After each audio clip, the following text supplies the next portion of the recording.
I'm Bill Matthews, Secretary of the Lee Historical Commission and a member of the team that put question 3 on the ballot for the election in November 3rd. Question 3 provides for the adoption of a special piece of legislation called the Community Preservation Act, CPA. This legislation encourages local control over projects involving open space, historical preservation, affordable housing, and outdoor recreation. My presentation is in 2 parts. The first part is about the benefits this legislation can bring to Lee. The second part will look in more detail at the implementation mechanism. I'll be showing a few slides to illustrate my talk.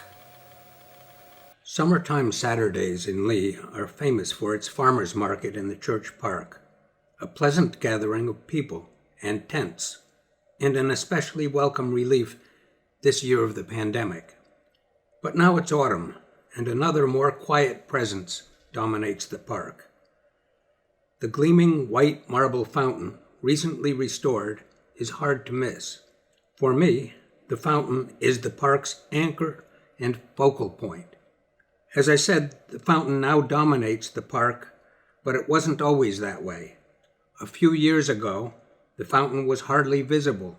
It was in an advanced state of decay, in the lowest place in the park, surrounded by a puddle after rainfalls, a tiny ice rink in winter. The freeze-thaw cycle of winter's ice in its widening cracks had brought the monument to the brink of death. Its disrepair was worrisome, but unlike most of our neighboring towns, there was no ready mechanism in Lee that would provide for its rebirth. Attempts to obtain direct state grants proved onerous, complicated by its pedigree as a town-owned artifact in a church-owned park. The restoration work, overseen by Berkshire Gateway Preservation, was a 3-year saga, switching between technical restoration issues and the stress of raising sufficient funds to complete the task. The upshot is that the fountain restoration cost nearly $50,000, about half raised as small individual private donations, and the other half as generous contributions from the business community and local nonprofit foundations. It was a constant effort, but it needn't have been that way. Our neighboring communities of Pittsfield, Lenox, Stockbridge, West Stockbridge, Beckett, and Great Barrington have all found a better way to fund projects like this. They have all employed their participation in a legislative mechanism known as the Community Preservation Act, CPA. This act, passed by the Commonwealth 20 years ago, enables communities to set aside a small portion of their real estate tax in a special fund devoted exclusively to projects, as mentioned before, involving open space, historical preservation, affordable housing, and outdoor recreation. Our neighboring communities have engaged in some 78 different projects just in the past 2 years. I'd like to highlight some of these projects to give you some idea of their variety. Lenox CPA funds were used to fund a handicapped accessible boardwalk at Parsons Marsh. It's a magnificent boardwalk, giving a way to visit the water's edge in the middle of a marsh that could not be reached reasonably by any other means. In other projects, Lenox has funded work at the Frelinghuysen Museum, Shakespeare and Company, and Trinity Church, to name just a few. Pittsfield is engaged in a multi-year restoration of the Great House at Springside Park. This is Pittsfield's largest park, and the mansion had nearly become a ruin before CPA funds rescued it. The exterior has been mostly restored, and, over the next few years, the interior will be revived as well, making space for a synergistic home for several of Pittsfield's prominent organizations. An important aspect of this project is its use of local contractors and artisans. It's a local job creator. Pittsfield has also used CPA funds to resurface the athletic track at Taconic High School and to remove invasive species at Wacona Park. Beckett has used CPA funds to build a delightful playground next to its town hall. This project was such a positive hit that it was featured on the cover of the town's annual report. Beckett has also made recent improvements to its historical museum and arts center. Great Barrington specializes in leveraging its CPA funds by using them in the planning phase of much larger projects. They seem to be amazingly good at this. For example, a few $100,000 in planning an addition to the Bostwick Gardens Senior Housing Complex ultimately attracted $12 million of investment from the state. CPA funds, together with other seed money, brought in $9 million to convert St. James Church into a concert venue. CPA planning cleared the path for Windy Hill Farm to engage in a multi-million-dollar agricultural easement.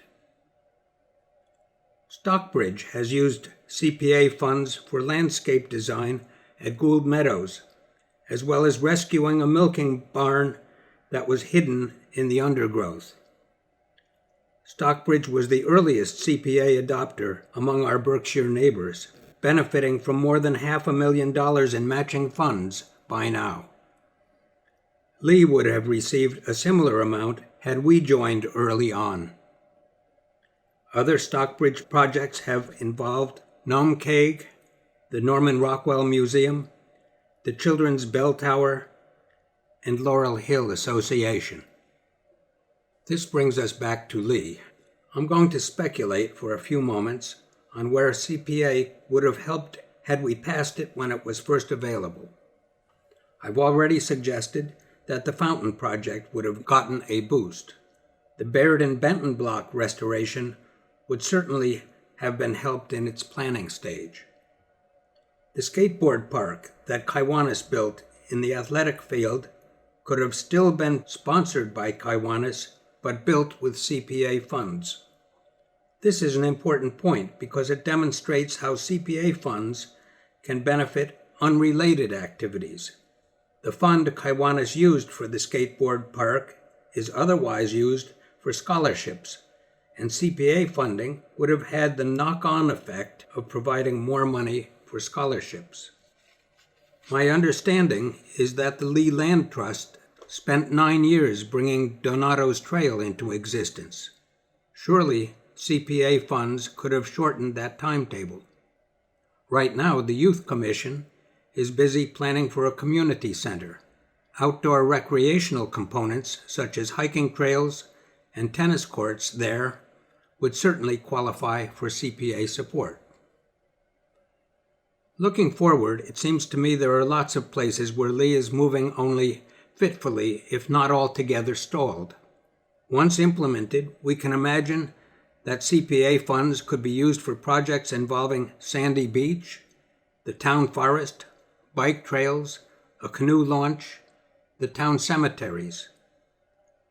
I'm particularly worried that the Eagle Mill development, with its promise of affordable housing, has not visibly progressed this year. On this point, I should mention that CPA funds must not be used for routine maintenance projects like patching the roof on Town Hall, but they can be used for commercial ventures such as Windy Hill Farm and Eagle Mill.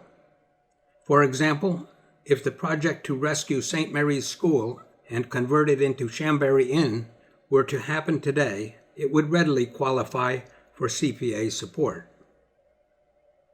I hope I have convinced you that there is a real opportunity for community benefit from a yes vote on question 3. Now I'd like to talk about implementation details. The Community Preservation Act provides that a small portion of the real estate tax be set aside in a restricted fund that can only be used for the purposes mentioned earlier: open space, historical preservation, affordable housing, outdoor recreation. Its legislative intent is to make sure that steady progress is made on these quality of life aspects of community that too often get lost, deferred, or forgotten in favor of more pressing budgetary needs. And the Act also establishes rules for the management of that fund, ensuring responsible oversight and review. The portion of the set-aside is between 1% and 3%, the amount set at the discretion of the community.